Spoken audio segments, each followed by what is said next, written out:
Hello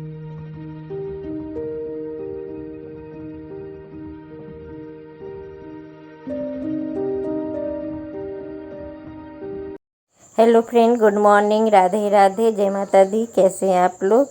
तो मैं पूनम एक नए सफ़र में आप सबकी वेलकम करती हूँ। तो आज मैं अपनी शुरुआत अपनी किचन की मुख्य चीज़ से करती हूँ, जो है राशन। सबसे महत्व चीज़ है जो है राशन। उसको स्टोरेज करना बहुत बड़ा काम लगता है। राशन तो आ जाता है, पर उसको बाद में स्टोरेज करने में बहुत बड़ा झमेला लगता है। एक एक चीज़ को निकाल लो, साफ़ करो, फिर उसमें किसी में कीड़े पड़े हैं कि नहीं पड़े हैं, किसी में कुछ है कैसा है, कितना समय हो गया है, उसको निकालो, धूप में रखो। और इस समय बारिश का मौसम है तो बहुत ज़्यादा ही कीड़े पड़ रहे हैं।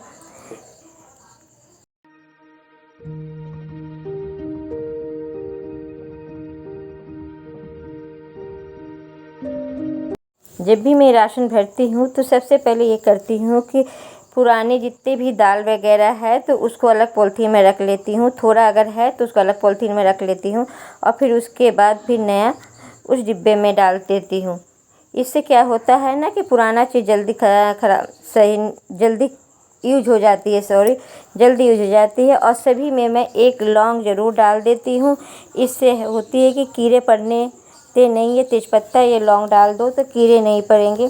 और देखिए इसमें मेरा थोड़ा सा कीड़े नहीं लगे थे, फफूंदी टाइप से दिख रहे थे, तो मैंने सोचा कि इसको अलग कर देते हैं दाल के। ये उड़द की दाल है। कभी कभी बहुत से दाल होते कि यूज नहीं होते, मैं खुद भूल जाती हूँ कि मेरे पास कौन कौन से दाल है। ये अक्सर सभी लोग के साथ होता ही होगा। इसीलिए मैं अपने हिसाब से ही राशन मंगवाती हूँ। ज़्यादा मैं मंगवाती हूँ कि महीना में आए तो महीना ख़त्म हो जाए।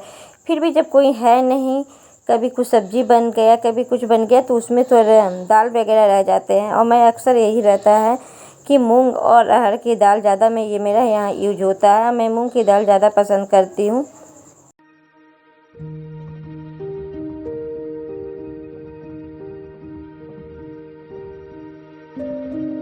सेहत से मानिए तो सभी दालों में कोई ना कोई विटामिन ज़रूर होती है। और मूंग की दाल तो आपकी हल्की लहराती है, पेट के लिए भी सही रहता है। और अरहर की दाल में एसिड भरपूर रहती है, तो आजकल डॉक्टर है कि ऐसी चीज़ खाने से भी मना कर देता है। और उड़द की दालों में तो प्रोटीन से का ही स्रोत होता है। तो हम ये नहीं कह सकते हैं कि किसमें क्या दाल है, लेकिन सबसे ज़्यादा है कि मूंग की दाल यूज़ करो तो पेट के लिए हल्का होता है।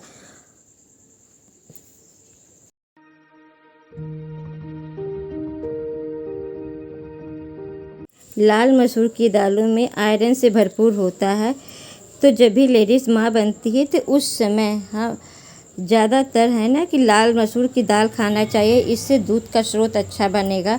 आप दूध भी नहीं पी रहे हो तब भी आपका दूध की स्रोत अच्छा बनेगा। तो ये ज़रूर आप लोग ध्यान में रखिएगा। कोई भी माँ बनता है तो उस समय लाल मसूर की दाल ज़रूर खाना चाहिए।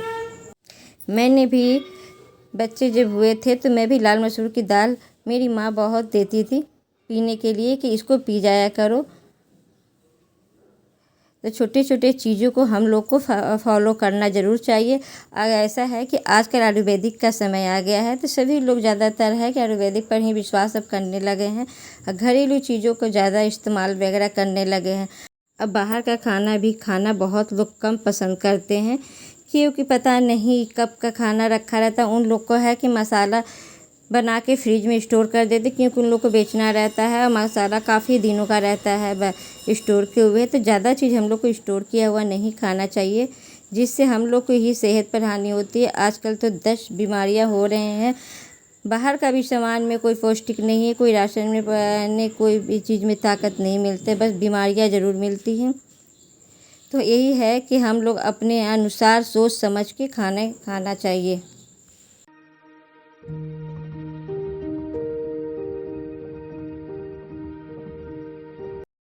मैंने आपको पिछली वीडियो में दिखाया था कि मैं कपड़ा लेके आई थी सिलने के लिए माता रानी के लिए। तब नवरात्र का ज़्यादा समय रह नहीं गया है, 2 से 3 दिन रह गए हैं। तो मैंने सोचा कि पहले अपने कपड़े सिल के रख देती हूँ, क्योंकि आजकल टाइम मिलना बहुत मुश्किल हो गया है। आप तो देख रहे हैं कि किस तरह से लोग इंगेज हो रहे हैं और ज़रा भी अपने परिवार के लिए भी समय नहीं निकाल पा रहे हैं। बस खाना बनाना, खिलाना, फिर जो मेन काम होता है बस उतना ही कर लेते हैं, उसके बाद कोई एक्स्ट्रा काम नहीं होती। तो मैं अब इस चीज़ों से बहुत फरक चुकी थी। मैंने सोचा कि मैं अपनी वीडियो के पर फोकस ज़्यादा करना पसंद करूँगी, क्योंकि लाइफ की वजह से बहुत से काम पेंडिंग हो जाते हैं। अब अपने आप को उसमें इतना इन्वॉल्व हो गए हैं कि आगे के लिए कुछ सोचना बहुत मुश्किल होता है। तो मैं अभी ये शंख वगैरह बजने लगे थे, क्योंकि बाबा इधर से निकलते हैं तो ये शंख बज रहे। देखिए हमारी माता रानी के कपड़ा बन गई है, बस थोड़ा सा लेस वगैरह लगाना है। तो ये सब चीज़ मैं आपको नवरात्र के समय दिखा दूँगी। ऐसा नहीं है कि मैं पितृपक्ष में नहीं बनाती हूँ, ये नहीं कर, बस पहनना नहीं चाहिए, पर सब काम अपना करती हूँ। जैसे नॉर्मल काम होता है वैसे मैं सब कुछ करती हूँ। ये भी तो हम लोग को पितरों जो आते हैं तो हम लोग को पुरजन है, उन लोग को हम लोग को आशीर्वाद देने आते हैं। तो ऐसा नहीं है कि ये चीज़ नहीं करना चाहिए, वो नहीं, ये तो परंपरा जो है लोग ने बना के रखा है, उसकी वजह से होती है। और फिर ये नेक्स्ट दिन का भी है वीडियो है, तो उस दिन फिर वीडियो मेरा नहीं बनी थी हमारी, क्योंकि रात हो गया था। फिर ये सब काम करते हुए काफ़ी समय हो जाता है, फिर खाना बनाना है, घर का काम भी करनी है। तो ये तीसरे दिन का फिर ये वीडियो हो गई थी सुबह का। तो ये सुबह में जो क्लीनिंग वगैरह होती है डेली रूटीन का काम, तो वही मैं कर रही थी। एक एक आज हमारे यहाँ मेड हमारे यहाँ नहीं आएगी, तो उसका भी काम मुझे ही करना पड़ेगा। वो सिर्फ झाड़ू पोछा करती है और मैं अपना बर्तन वगैरह धुल देती हूँ, क्योंकि बर्तन वगैरह ज़्यादा रहता नहीं है। तो कुछ किचन में धुल जाते हैं, कुछ बाहर धुल जाते हैं। जैसे तवा कढ़ाई वगैरह हो गया ना, तो वो सब बाहर मैं धुलती, वो बैठ के आराम से धुल जाते हैं। और बस मैं इधर क्लीनिंग में लग गई थी। डेली मॉर्निंग का क्लीनिंग होती है, तो थोड़ा थोड़ा करते जाओ ना तो साफ़ सुथरा बना रहता है। और ये सब मैं सब पहले करती हूँ, नहाने के पहले ये सब मेरा काम हो जाना चाहिए। मैं नहाने के बाद मैं कोई काम नहीं कर पाती हूँ, क्योंकि फिर बहुत मेरे लिए मुश्किल हो जाता है नहाने के बाद ये सब काम करें। हाँ, ऊपर ऊपर का जो काम होता है वो कर लेती हूँ। तो जब डस्टिंग वगैरह अच्छी तरह से हो जाती है, तो बिस्तर वगैरह भी अच्छी तरह से क्लीन वगैरह कर लेती हूँ।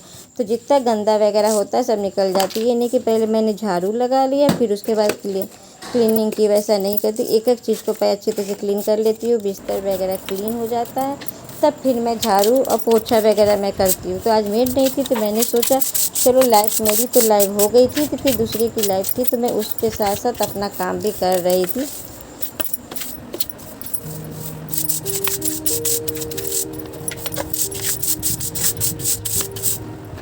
हम लोग एक इंडियन हाउसवाइफ है, तो हम लोग के बहुत सारी जिम्मेदारियाँ होती हैं।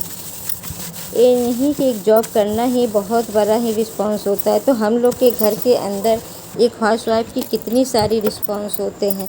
तो इंडियन हाउसवाइफ अपने हर चीज़ों को ध्यान में रखकर अपना काम करना पसंद करती है, क्योंकि हम लोग एक इंडियन है, तो इंडियन अपनी हर चीज़ों के रूटीन को फॉलो करती है। और ये सब काफ़ी गंदा हो चुका था, तो इसको भी मैं क्लीन कर रही थी। जैसे कि दाल छोड़ दो ना तो ये सब गंदगी बनी रहती है। तो ये बहुत अच्छी तरह से ये क्लीन हो गया है, और देखिए कितना अच्छा से क्लीन हो रहा था। बस थोड़ा सा मैंने इसमें जो डेली किचन में अपना यूज करते वही मैंने डाला था। विनेगर वगैरह का जो बना के रखे रहते हैं, तो उसमें विनेगर रहता है, थोड़ा सा डिटर्जेंट वगैरह रहता है, और नींबू का रस डाल देती हूँ। तो ये सब डाल के रखी रहती है, तो उसी से मैं अपने किचन भी क्लीनिंग करती हूँ, और इधर उस साथ में ही मैं अपना इधर का भी छोट छोट जो काम वगैरह होता है वो भी मेरा हो जाता है। और फिर इधर में झाड़ू मेरी लग चुकी थी, फिर पोछा मैं लगा रही थी। इस वाइपर से बहुत अच्छी तरह से पोछा लग जाता है। तो ये जो बच्चे लोग के चड्डी वगैरह रहते हैं, तो उसी से मैं पोछा लगा रही थी। मैंने किसी के घर में गई हुई थी, तो मैंने देखा था वो इसी से उसका घर बहुत ज़्यादा ही चमक रहा था। तो मैंने उससे पूछा था कि आप पोछा किस तरह से लगाती हो, तो उन्होंने बताया था। असली बात है, मैंने जब इससे पोछा लगाया तो वाइपर में अच्छी तरह से फंस भी गई थी, और दिक्कत भी नहीं रही थी, बार बार निकल भी नहीं रहा था। तो उसी से पोछा लगा रही थी। एक इंडियन हाउसवाइफ ऐसा ही अपनी जुगाड़ कहीं ना कहीं बना ही लेती है, क्योंकि वो जुगाड़ू होती है, तो कहीं ना कहीं अपना जुगाड़ बना लेती है। कम खर्च में गृहस्थी कैसी चलाई जाती है, ये हम लोग इंडियन हाउसवाइफ ही समझ सकती है। तो हम लोग एक इंडियन है, और हम लोग इंडियन होने पर बहुत ज़्यादा ही गर्व है, क्योंकि इंडियन होना भी बहुत अच्छी बातें हैं।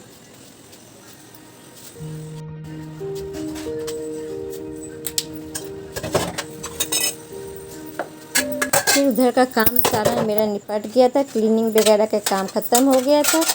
तो मैं अपनी किचन में चली आएगी थी, क्योंकि सुबह में हस्बैंड वगैरह को भेजने के बाद सारा काम करने के बाद फिर मैं इधर क्लीनिंग करने आ गई थी। तो फिर यहाँ पर भी मैं एक एक चीज़ को हटा के अच्छी तरह से क्लीनिंग करूँगी। और जो सामान मैंने खाना वगैरह बनाया तो उसको खाली कर चुकी हूँ और बर्तन वगैरह को निकाल चुकी हूँ मैं, और उसको भी मैं धुलूँगी। तो जितना मुझसे किचन में होता है वो मैं धुल लेती हूँ, क्योंकि किचन हमारा ज़्यादा तो बड़ा है नहीं, उसी में मुझे सब काम मुझे करना पड़ता है। तो मैं बड़े बड़े कुकर कढ़ाई है वो बाहर बैठ के मैं आराम से धुल लेती हूँ, और वो साफ़ भी हो जाता है। बर्तन जब तक चमकते रहते हैं तो ऐसा लगता है कि हाँ अपने आप में एक खुशी मिलती है। और बर्तन गंदे रहते हैं तो अच्छा नहीं लगता है। तो बर्तन को जब भी हम रखें तो उसको अच्छी तरह से साफ़ करके पोंछ के रखें, तो जो बर्तन में एक शाइनिंग बनी रहेगी। नहीं तो उसमें है कि बर्तन में साबुन के धब्बे ज़रूर दिखेंगे। और मेड वगैरह है कि जल्दी जल्दी उन लोग को काम रहता है, तो मैं इस चीज़ को बहुत ध्यान रखती हूँ कि बर्तन मेरी चमकते रहे। जब तक बर्तन मेरा चमकता नहीं है तो मुझे अच्छा नहीं लगता है। तो मैं किचन को भी अच्छी तरह से क्लीन कर दी हूँ, एक एक चीज़ को हटा के अच्छी तरह से साफ़ करती हूँ। मॉर्निंग का मेरा यही एक रूटीन होता है कि किचन को अच्छी तरह से साफ़ करना। सभी गृहिणी लोग करते होंगे, एक हाउसवाइफ, एक इंडियन मम, हम लोग इसी तरह से अपने काम को अच्छी तरह से ऑर्गेनाइज करते हैं। और यही अब रहता है कि अपने हर चीज़ों को अच्छी तरह से ऑर्गेनाइज करके रखें।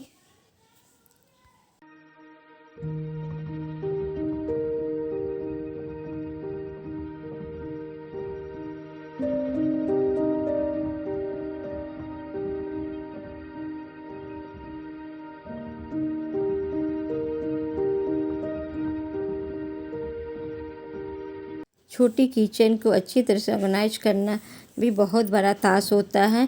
मैं बार बार इसको सही करती हूँ, पर बार बार मुझसे भी गंदा होता है। कहे कि मैं भी एक इंसान हूँ, तो मुझसे भी बार बार ये गंदा होता है। मैं सोचती हूँ कि इसको कैसे अरेंज करूँ कि जिससे मुझे देखने में अच्छा लगे, क्योंकि ये जिस तरह से ये बना हुआ है तो अच्छी तरह से ये बना नहीं है। तो जो भी है चलो कोई बात नहीं, रहने के लिए है, पहनने के लिए है। और देखिए मेरा किचन अच्छी तरह से क्लीन वगैरह हो चुका है, और नीचे जो बर्तन है उसको